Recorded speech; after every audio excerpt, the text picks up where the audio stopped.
So first season just missed out.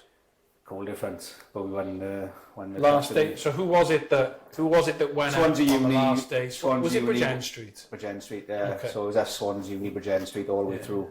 Because we heard last week about the ban on players going to watch the last game. Right.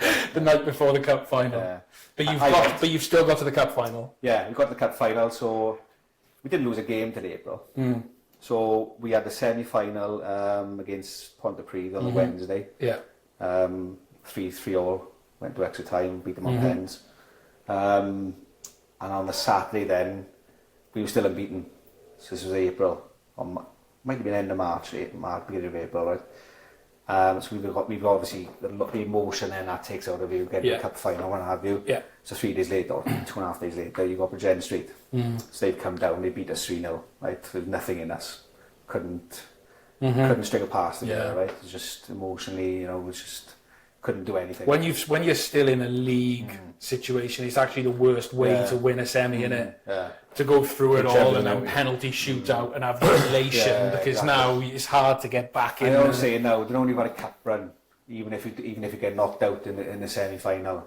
Feels like the end of the season, because you've been so emotionally attached to it and what have you. It takes so much out of you, it just feels like the end.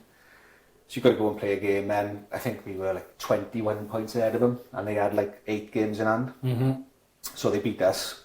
So basically they've got to win all their games then to the end of the season to beat us on goal difference, because the goal difference is much better even at the time. Yeah. We were obviously watching it very closely in Lanrumney, with them being local rivals over the years. Swansea we were sort of just very efficient. Davos manager then, he's obviously a top coach. Yeah. They were just winning 1-0 and 2. You always knew they were going to win. Like I mean. Yeah. So we've gone and beaten them up there with a week to go of the season. Swansea Uni. Yeah. Beat them 1-0. So we put ourselves back in it then. And then obviously Bridgend Street, Swansea Uni was the last game of the season, the night before our cup final.